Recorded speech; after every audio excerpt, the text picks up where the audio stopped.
주님이 오십니다. 아멘. 주님이 약속하셨잖아요. 내가 다시 오겠다고. 할렐루야. 우리는 도적같이 주님을 맞이하지 않습니다. 우리는 신부로서 주님을 사랑하고 기대하며 고대하며 맞이할 것입니다. 아멘. 힘들어서 주님이 오시기를 바라는 게 아닙니다. 와, 인생 너무 힘들다. 빨리 주님이 나왔으면 좋겠다. 이게 아니에요. 결혼할 신부가 결혼식을 기대하잖아요. 나의 신랑 예수님을 만날 것을. 할렐루야. 뭐 남편 때문에 힘드십니까? 혹시 누가? 우리 신랑 되신 예수님은 지금 내 눈에 보이는 남편 부족하고 연약한 모습, 그런 모습 아니에요. 할렐루야. 그런데 육체를 가지고 있는 나의 남편의 그 안에 계신 분도 누구십니까? 예수님의 영이죠. 할렐루야. 점점 더 예수님과 같은 신랑이 될 것입니다. 아멘. 네, 정말 너무 기대되지 않아요? 정말 예수님이 오시는, 나의 신랑 예수님이 오시는 그날, 정말 지금은 얘가 조금 살이 더 쪄가지고 풍포짐한데, 그때는 정말 아름다운 웨딩 드레스 입고 우리 신랑 되신 예수님을 맞이할 걸 기대하니까 너무너무 감사하고 좋습니다. 계속적으로 저희가 씨 뿌리는 것과 마음의 밭에 대해서 계속 알아가고 있습니다. 오늘은 씨가 엄청난 비밀을 가지고 있다는 것을 여러분에게 소개하고 싶습니다. 씨는요, 3만 년이 지나도 700만 년이 지나도 생명이 싹을 틉니다. 놀랍죠? 그래서 종자 싸움을 하는 겁니다. 몇만 년이 지나도요? 3만 년이 지나도 700년이 지나도 어마어마한 생명력을 품고 심겨지기만 바라고 있는 것이 바로 씨입니다. 할렐루야. 그러한 생명력을 가지고 있습니다. 자, 그런데 막 3만 년, 700년 막 우리 놀랬잖아요. 지금 다 놀랬거든요. 와, 이러면서 내가 너무 엄청난 소식을 알려드릴게요. 하나님의 말씀의 씨는요, 영원합니다. 할렐루야. 아멘. 아멘. 이 세상의 씨는 썩은 것도 있어요. 근데 하나님의 말씀의 씨는요, 썩지 않습니다. 영원합니다. 할렐루야. 그 씨를 계속적으로 우리에게 주시고 그 씨가 심겨져서 30배, 60배, 100배, 100배, 60배, 30배, 최소가 30배라는 얘기잖아요.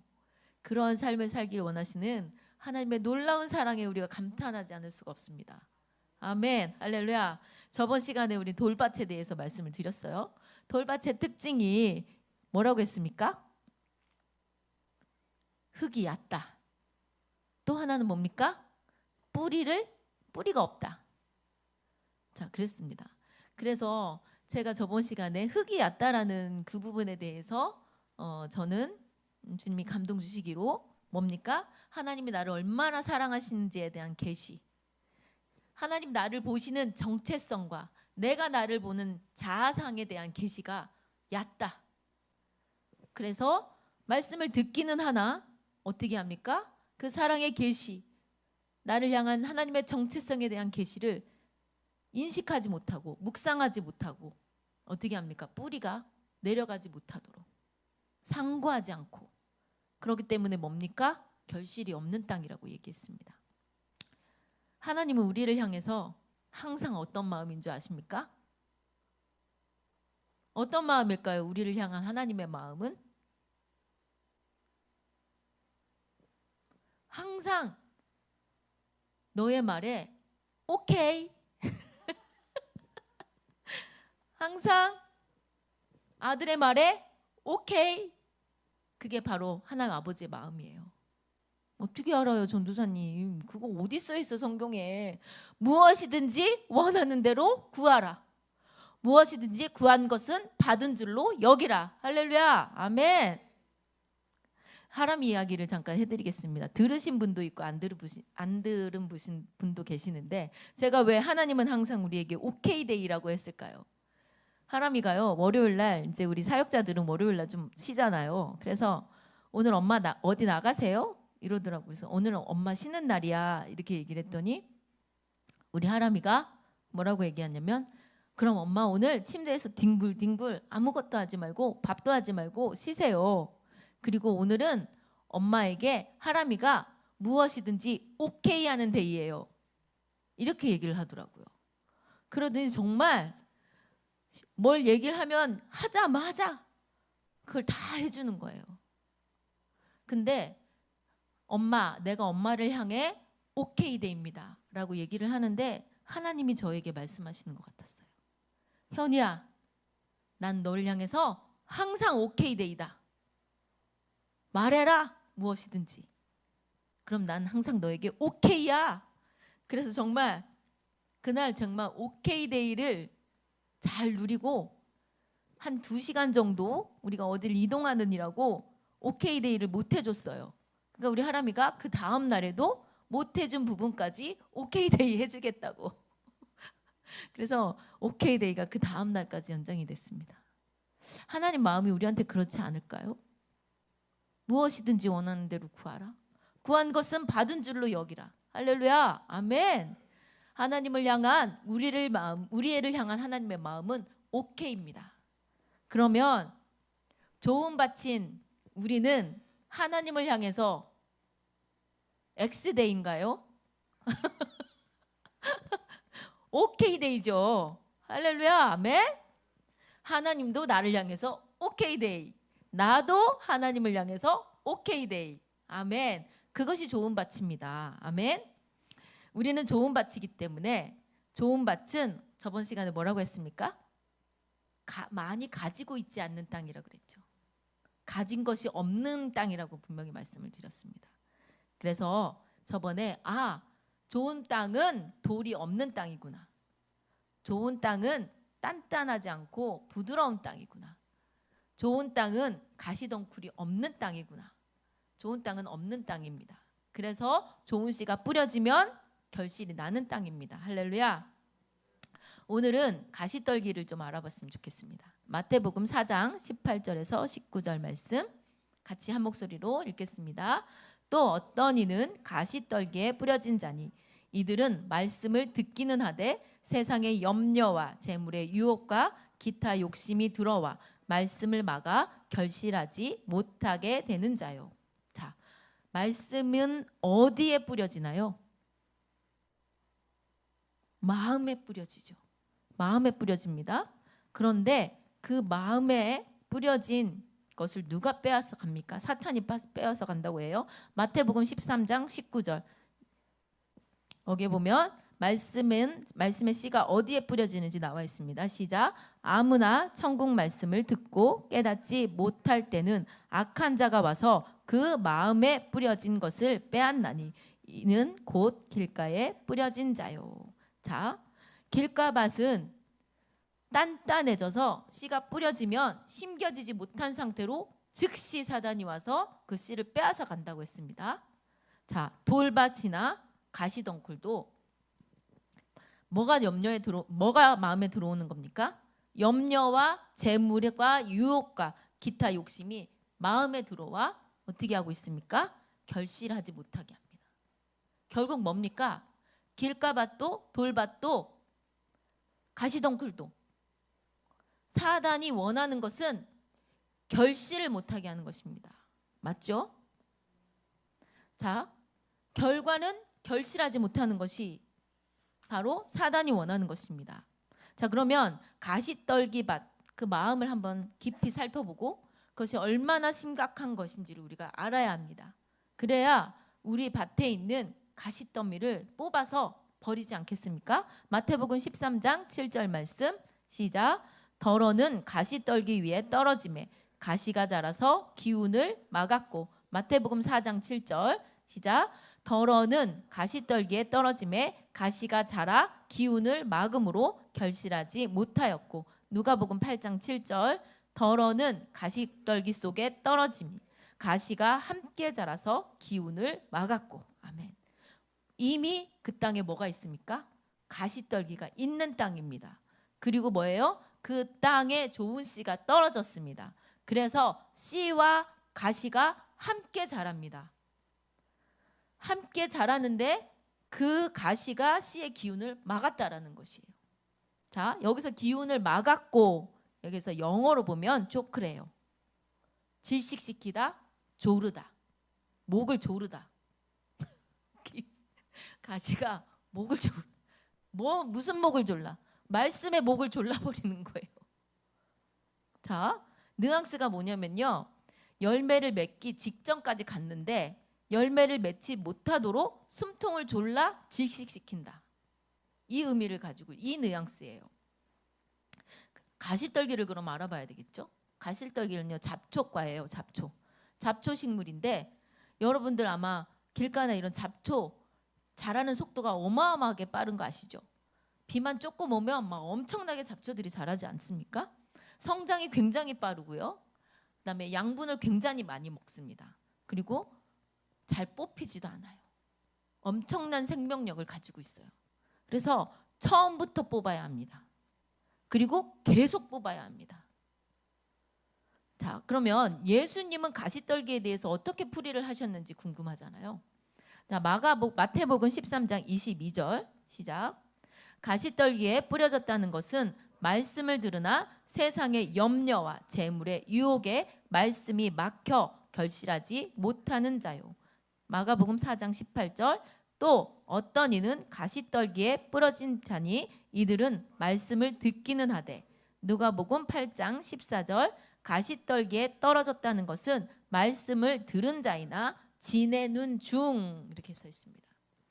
자, 이 세 구절을 자세히 들여다보면 말씀을 잘 듣습니다. 그리고 성장을 해요. 그 다음에 어떻게 합니까? 성장을 하고 있어 보이나 세상의 염려와 재물의 유혹과 기타 유혹이 들어와 향락이 들어와 목을 졸라 질식시킨다는 거예요. 놀랍습니다. 아까 뭐라고 했어요? 말씀의 씨는 영원하고 썩지 아니할 정도로 말씀이 심겨진 곳에서는 그 말씀이 나타나고 예수 그리스도가 나타나고 하나님의 능력과 파워와 엄청난 것들이 나타남에도 불구하고 우리가 협조하지 않고 그 말씀에 우리가 말씀을 보호하지 않고 지켜내지 않으면 말씀이 어떻게 돼요? 목이 졸라 질식한대요.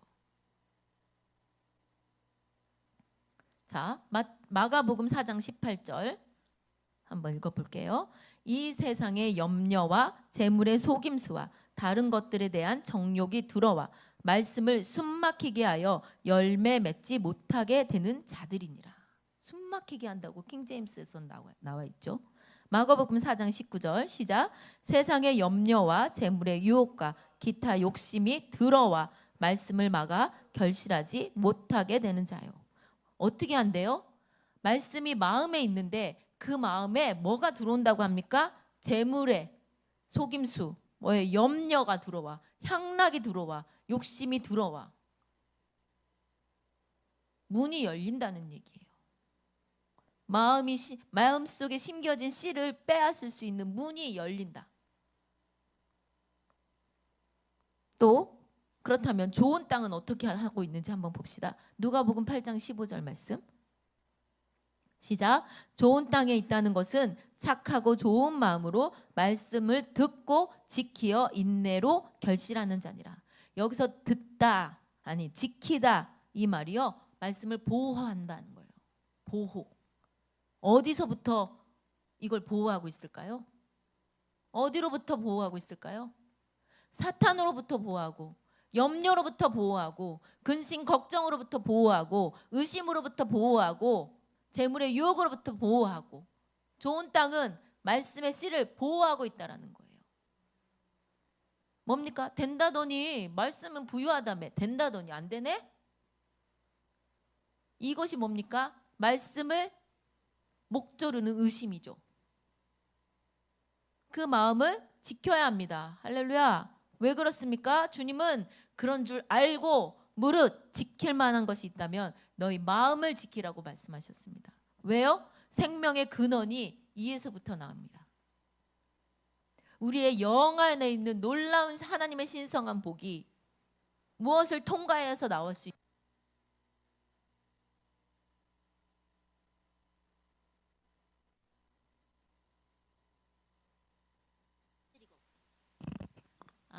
에코 이거 빼주셔야 될 것 같습니다. 에코만 조금 빼주세요. 네. 생명의 근원이 이에서 난다. 우리는 이미 영적 존재로 태어났다는 것을 알고 있습니다. 그리고 그 영은 하나님과 하나 된 영, 주와 합한 영은 한 영이고 하늘에 속한 모든 신령한 복을 이미 영 안에 주어졌다라는 것을 알고 있습니다. 아멘. 그러나 우리의 마음의 밭이 어떠함에 따라 그것이 나오지 못하고 목절라 질식될 수 있다라는 것입니다. 자, 그래서 우리는 주님께 모든 기도와 간구로 너희 구할 것을 하나님께 아뢰라 하셨잖아요. 간구하셔야 됩니다. 하나님, 내 안에 이 가시떨기가 있음을 보았습니다. 주님께서 도우셔서 정확하게 알려주시고 무엇이 가시떨기인지 보게 하시고 뽑아낼 수 있는 능과 힘을 주셨으니 성령님 나를 도우셔서 이 가시떨기를 뽑아냅니다 라고 주님 앞에 간구하셔야 됩니다. 아멘. 누가복음 8장 14절 더 좀 깊이 들어가 보겠습니다. 가시떨기에 떨어졌다는 것은 말씀을 들은 자이나 지내는 중 이생의 염려와 재물과 향락의 기운이 막혀 온전히 결실하지 못하는 자요. 자, 뭐라고 합니까? 말씀을 들은 자이나 지내는 중, 바로 빼앗기지 않는다는 거예요. 잠시 있는 것이 아니라 뭔가 진행 중에 있는 그런 상태를 얘기하고 있고요. 기운이 막혀, 이거는 영어 성경에는요 목을 조르는 모습을 뜻하는 거예요. 기운이 막히다. 자, 그러면 말씀의 기운을 막는 네 가지가 무엇입니까? 세상의 염려, 재물의 유혹, 향락, 기타 욕심. 이것이 하나님 나라에 집중하지 못하도록 우리의 초점을 흐리는 것들입니다. 또 뭡니까? 아버지 나라를 구하고 먼저 그 나라와 그 의를 구하라. 그리하면 이 모든 것을 더하리라 하신 하나님 나라에 집중시키지 못하고 세상의 향락과 염려와 재물에 집중되어지는 우리의 시선이 주님께로부터 세상으로 옮겨지는 그런 것들이죠. 그래서 말씀의 역사를 막는 염려에 대해서 조금 더 들어가 보겠습니다. 마태복음 14장 19절. 세상의 염려와 재물의 유혹과 기타 욕심이 들어와 말씀을 막아 결실하게 못하게 되는 자요. 자, 여기서 영어로 염려는 고대 영어로 라이건인데 목을 조르다예요. 그리고 뭡니까? 걱정은 사람의 숨통을 조여서 죽게 만드는 의미가 담겨져 있대요. 그 다음에 뭐예요? 14장 19절 보면 말씀을 막아 이렇게 써 있죠. 이 막아도 역시 조크고 질식시키다, 목을 조르다 뜻이라고 했잖아요. 한 구절에 두 번이나 강조되어 있습니다. 저는 셋째 예원이를 임신했을 때 정말 저의 욕심과 한번 잘 살아보자. 나도 집 좀 하나 있어 보자. 한 채만 있어야 돼? 두 채 있으면 안 돼? 이래가면서 욕심을 내서 분양을 받았다가 와, 이거 뭐 계약금부터 시작해서 중도금까지 내야 되는데 있어야죠. 숨통이 턱 막히는데 막 밤에 잠도 못 자고 정말 주님 제가 죽을 것 같아요. 숨통이 막히는 게 무엇인지 그때 알았어요. 염려가 무엇인지 그때 알았습니다. 감당이 안 되는 거예요. 걱정이나 염려는요 사람의 목에 숨통을 조릅니다. 자, 그리고 성경에요 염려하지 마라, 걱정하지 마라, 두려워하지 말라가 말씀에 몇 번 나오는지 아십니까? 써 있어요? 366번. 우리 365일을 사는 시간의 제한 속에 살지 않습니까? 최소한 한 번은 걱정하고 두려워하고 염려한다라는 거 하나님 아신 것 같아요. 그러니까 얼마나 하나님 우리 사랑하셔서 366번이나 염려하지 마, 두려워하지 마, 걱정하지 마 라고 우리를 위해서 이렇게 말씀을 새겨 넣으셨겠습니까? 할렐루야. 이것이 사랑입니다. 아멘. 걱정, 염려는 파괴력이 엄청나서요. 말씀의 목을 조르고 세상 지식시킨다고 분명히 말씀드렸습니다. 자, 세상 속을 한번 들여다봅시다. 돈, 관계, 질병, 걱정과 염려로 스스로 목숨을 끊거나 가정이 파탄되거나 불면증에 시달리는 사람들이 얼마나 많습니까? 잠을 못 자요. 걱정되고 염려돼서. 잠을 못 자면 어떻게 돼요? 질병이 오죠. 우리가 예수님을 통해서 어떤 존재가 됐습니까?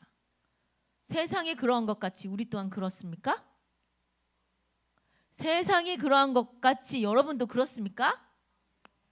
아멘. 우리는 아니죠.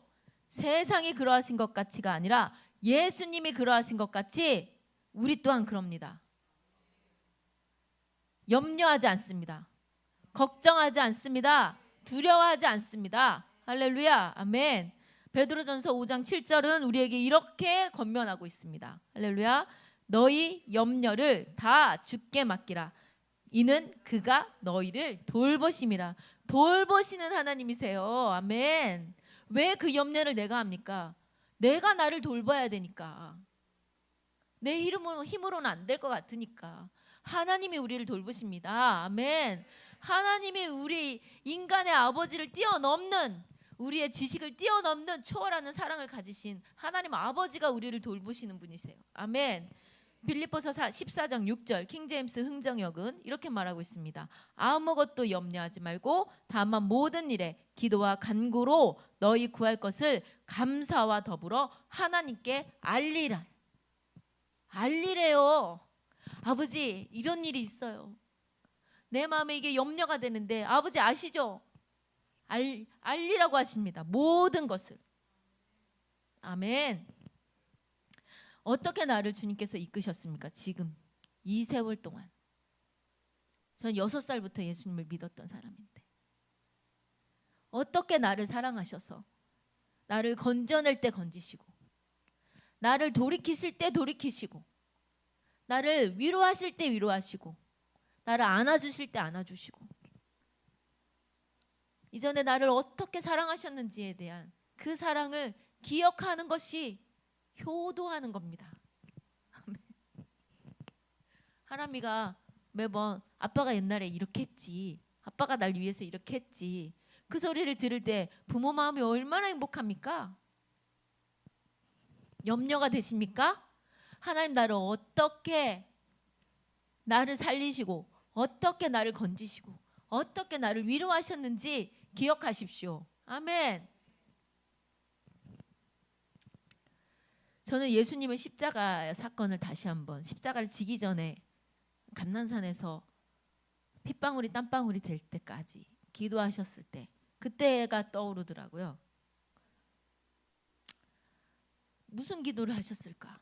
물론 우리 성경을 쭉 보면 제자들을 위해서 기도하시고 다 기도하셨어요. 근데 제게 오는 감동은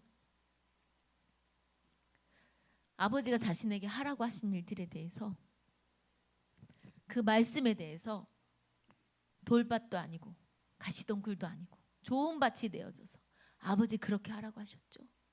아버지 내 이가 십자가를 지라고 하셨죠. 그리고 그 십자가의 열매는 정말 다시 새로운 피조물이 되는 내 사랑하는 그 자녀들이라고 하셨죠. 깊이 깊이 하나님의 말씀을 묵상하는 시간들을 갖지 않았을까. 저 그런 마음이 들었습니다. 또 새기고 또 새기고.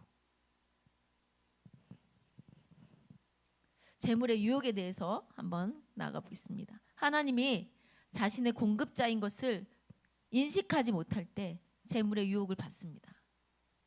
자신이 재물의 주인이 되거나 만몬이 자신의 주인이 될 때 재정적 결핍도 없지만 두려워서 잃어버릴까 봐 여러 가지 하지 말아야 될 곳에 하지 말아야 될 곳에 손을 펼치고 일확천금을 얻으려고 한 번에 어떻게 한번 해보려고 한탕주의, 어제 한탕주의 막 나눴는데 막 한탕주의, 이런 것들이 뭡니까? 유혹이죠. 왜요? 자기가 자기 인생을 개척해 나가야 하기 때문에. 어떻게든 한번 살아보자. 인생 한번 태어났으니 무라도 찔러보자 하면서 자신의 인생을 자신이 세워가야 하고 자신의 가정을 자신 스스로가 세워야 하는 자기가 주인 된 사람들. 향락은 뭡니까? 육적인 본성이죠. 향락이 들어온대요. 놀라운 건요. 나 향락 이제부터 받아들이고 해야지 이렇지 않습니다. 한 번만 해볼까? 한 번만 하다 보면 자꾸 미혹되고 끌리고 성경은 뭐라고 합니까? 도살장에 끌려가는 자 같이 간다고 하잖아요.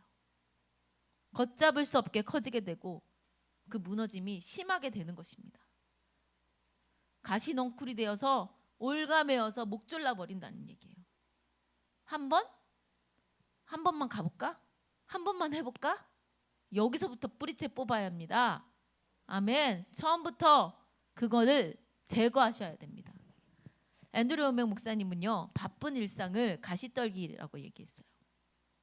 묵상과 기도의 시간을 통해 결실을 맺는데 분주한 삶 속에 결실을 막는 역사가 바로 바쁜 일상이다. 바쁜 일상은 하나님의 말씀이 당신의 삶에 역사하는 것을 막는다라고 이야기하십니다. 사탄은요, 우리를 바쁘게 만듭니다.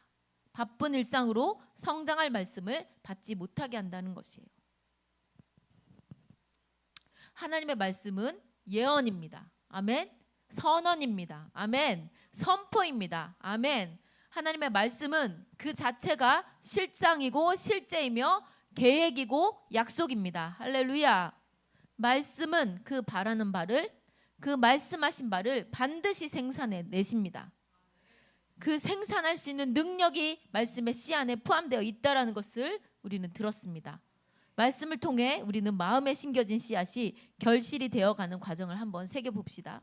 누가복음 8장 4절에서 15절 말씀, 씨 뿌리는 자의 비유를 우리가 지금 배우고 있습니다. 그 다음에 뭡니까? 8장 22절 광풍을 만나게 돼요. 그 다음에 뭡니까? 누가복음 8장 26절 누구를 만나게 됩니까? 거라사 광인을 만나게 됩니다. 8장에 쓰여진 나열된 것들을 보십시오. 자, 그런데 이 씨 뿌리는 비유를 들은 제자들은요, 그 전에 무슨 하나님 예수 그리스도를 통하여 무엇을 보았습니까? 5,000명을 먹이고 4,000명을 먹이고 병든 자들을 고치시는 걸 본 제자들입니다. 그리고 씨 뿌리는 비유를 통해서 뭘 들었습니까? 말씀은 씨야. 심겨지면 결실할 수 있어. 말씀은 30배, 60배, 100배를 맺을 수 있는 게 말씀이야 라고 천국 비유를 이야기하시면서 제자들에게 그 비유를 설명해 주셨단 말이에요. 그 말씀의 씨가 무엇인지를 들었단 말이에요, 제자들이. 그런데 예수님이 뭐라고 하셨냐면 우리가 저편으로 가자 이렇게 마신단 말이에요. 씨 뿌리는 비유를 마치시고, 그리고 나서 제자들과 함께 배에 올라갑니다. 중요한 건요, 예수님이 왜 우리가 저편으로 가자고 하셨을까요? 이루고자 하시는 목적이 있었던 거죠. 거라사 광인을 만나서 치유하기를 원하셨던 겁니다. 그래서 예수님은 우리가 저편으로 가자라고 선언하셨습니다. 이것이 뭐죠? 레마죠. 기록된 말씀을 입으로 선포한 게 레마라고 했죠. 그 레마는 어떻게 된다고요? 역사한다고요. 할렐루야.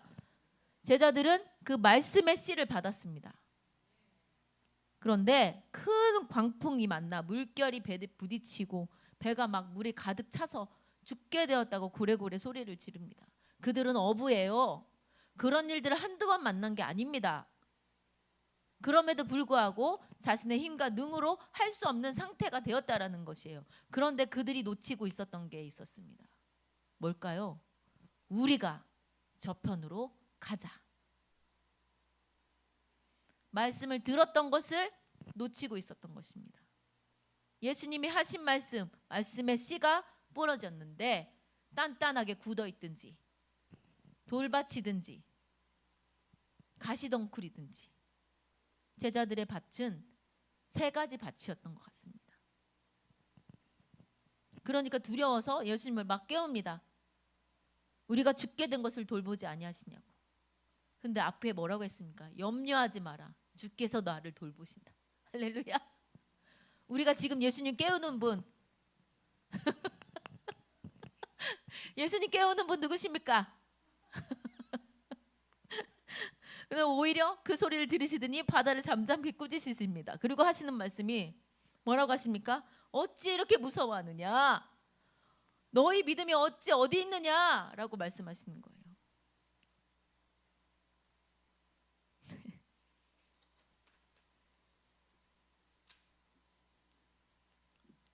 제자들이 실패한 이유가 뭐예요? 말씀이 심겨지지 않았기 때문이죠. 예수님의 말씀이 심겨지지 않았기 때문에 두려움이 몰려오고 우리를 돌보지 않으시는 것 같고 염려하고 근심하고 왜 돌보지 않냐고 고래고래 소리를 지르지 않았겠냐고요. 그러면 여러분이 좋은 땅이라면 어떻게 하시겠습니까? 예수님이 우리 보고 저편으로 가자 하셨어. 너 광풍아 예수의 이름으로 잠잠해. 말씀에 복종해라. 예수님은 저 건너편으로 가는 것이 목적이야. 예수님의 목적은 반드시 이루어져. 이게 좋은 땅의 반응이죠. 뭐가 지금 나를 흔들고 있습니까? 남편이 흔들고 있습니까? 자식 새끼가 흔들고 있습니까? 말씀에 대한 약속이 있으십니까, 여러분? 말씀이 내 밭에 뿌려졌습니까? 그렇다면 그 말씀은 반드시 목적을 이룰 것입니다. 아멘. 아멘. 할렐루야. 말씀은 실제죠. 내 삶에 말씀이 미미하게 나타난다. 심겨지지 않은 것입니다. 심겨졌다 하더라도 염려와 유혹과 향락이 말씀을 목조르고 있는 것입니다. 말씀이 문제인가요? 밭이 문제인가요? 밭이 문제죠. 말씀은 실제입니다. 우리는 좋은 밭이기 때문에 산더러 들려 바다에 던져지라 말하고 그대로 된 것을 믿고 할렐루야. 파도 치는 광풍을 향해 잠잠하라. 주께서 저 건너편으로 가자 하셨다. 결국 거라사 광인은 치유 받았습니까? 못 받았습니까? 받았습니다. 할렐루야. 아멘. 각자 어떤 말씀의 씨를 받으셨습니까? 어떤 말씀이든지 말씀으로 광풍을 이길 수 있습니다. 어떤 문제이든지 말씀이 문제를 이길 수 있습니다. 문제가 말씀을 이길 수 있습니까? 없습니다.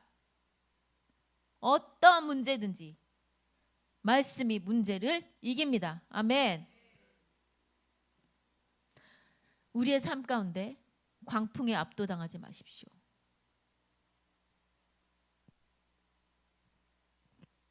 광풍은 압도당하는 것이 아니라 다스리는 겁니다. 원하는 나무는 어떤 것이라도 심을 수 있다고요. 기적이 떨어지는 것이 아닙니다.